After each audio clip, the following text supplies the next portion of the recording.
बच्चों आज हम लोग क्लास 12 के हिंदी का मॉडल पेपर सॉल्व करेंगे। आइए फर्स्ट क्वेश्चन देखते हैं। खंड क भारतेंद्र युग की पत्रिका नहीं है, तो राइट आंसर बच्चों हो जाएगा सरस्वती नहीं है। ख निम्न में से हरिशंकर परसाई का निबंध संग्रह है, तब की बात और थी। राइट आंसर बच्चों तब की बात और थी। ग द्विवेदी और छायावादी दोनों युगों में लेखन कार्य करने वाले लेखक हैं, गुलाब राय।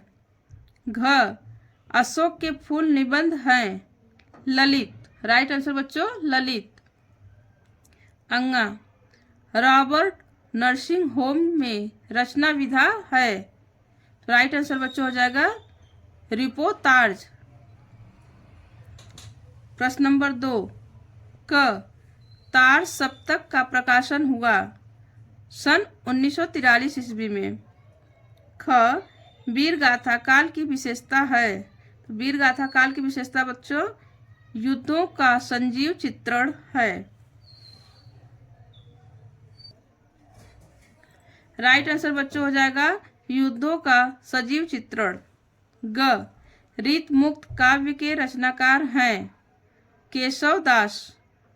घ कामायनी महाकाव्य में सर्गों की संख्या है, तो सर्गों की संख्या बच्चों 15 है।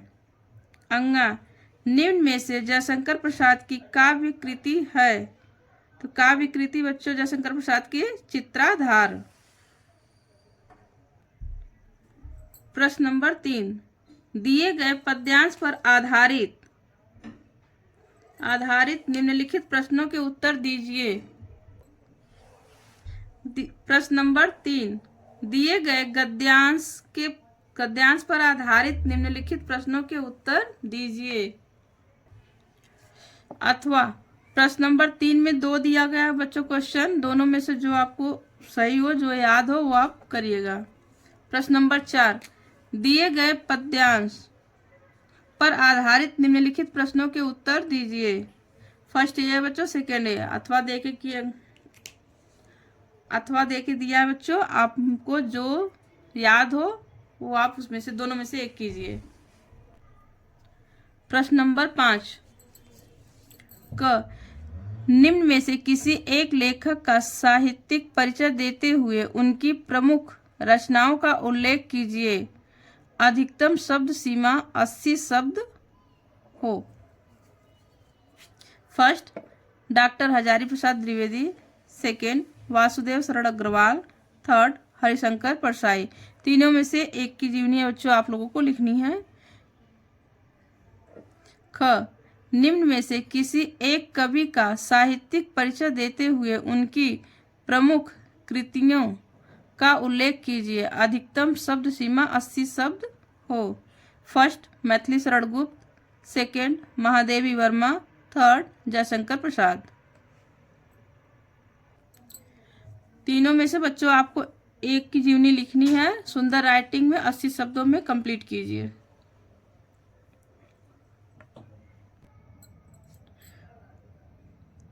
प्रश्न नंबर 6 ध्रुव यात्रा या लाटी कहानी के उद्देश्य पर प्रकाश डालिए। अधिकतम शब्द सीमा 80 शब्द हो। अथवा पंचलाइट या ध्रुव यात्रा कहानी के तत्व लिखिए। आगे का प्रश्न बच्चों आप लोग देख लीजिए। प्रश्न नंबर 9 निम्नलिखित मुहावरों और लोकोक्तियों में से किसी एक का अर्थ लिखकर अपने वाक्य में प्रयोग कीजिए। फर्स्ट अपना उल्लू सीधा करना, सेकेंड गुलर का फूल होना, थर्ड आगे नाथ न पीछे पगहा, फोर्थ दूर के ढोल सुहावने। प्रश्न नंबर 10 निम्नलिखित गद्यांश पद्यांश को ध्यानपूर्वक पढ़कर पूछे गए प्रश्नों में सही विकल्प का चयन कीजिए। इसमें बच्चों गद्यांश और पद्यांश दोनों दिया हुआ है, अब आप लोग पढ़ के प्रश्न को हल कीजिए। प्रश्न नंबर 11 निम्नलिखित शब्द युग्मों का सही अर्थ चयन करके लिखिए। अनल, अनिल। तो राइट आंसर बच्चों हो जाएगा ख, अनल का अग्नि, अनिल का वायु। ख, तरड़ी, तरिड़। तो राइट आंसर बच्चों हो जाएगा सूर्य, नाव। ग, ख, निम्नलिखित शब्दों में से किसी एक शब्द के दो अर्थ लिखिए। नाग, सेकंड पतंग।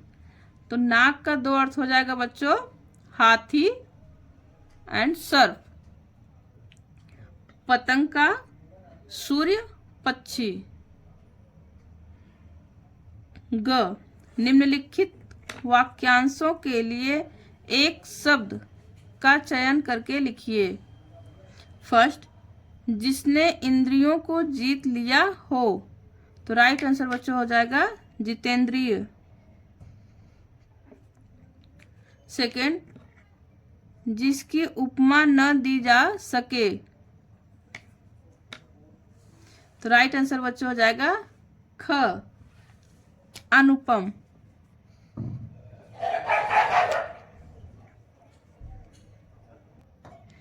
घ, निम्नलिखित में से किन्हीं दो वाक्यों को शुद्ध करके लिखिए। बच्चों अब आप अपने किताब से ढूंढ के लिखिए।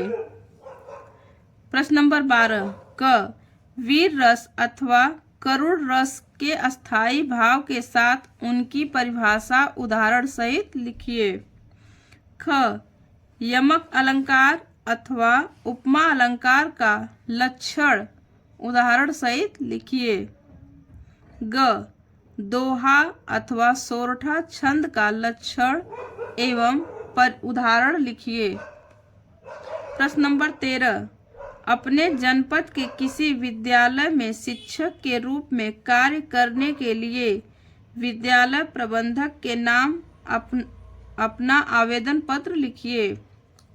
अथवा ग्राम प्रधान की ओर से अपने जनपद के जिला अधिकारी को पत्र लिखिए जिसमें गांव की सफाई व्यवस्था हेतु अनुरोध किया गया हो। प्रश्न नंबर 14 निम्नलिखित विषयों में से किसी एक पर अपनी भाषा शैली में निबंध लिखिए। फर्स्ट, पर्यावरण प्रदूषण, समस्या और समाधान। सेकेंड, भारत में जनसंख्या वृद्धि की समस्या। थर्ड, जलवायु परिवर्तन के कारण और परिणाम। फोर्थ, बढ़ती जनसंख्या, रोजगार की समस्या। फिफ्थ नंबर बच्चों, पर्यावरण संरक्षण का महत्व। 5 निबंध में बच्चों जो आप लोग अच्छे से तैयार किए हों उसे बोर्ड एग्जाम में आप लोग लिखिए। Thank you for watching video.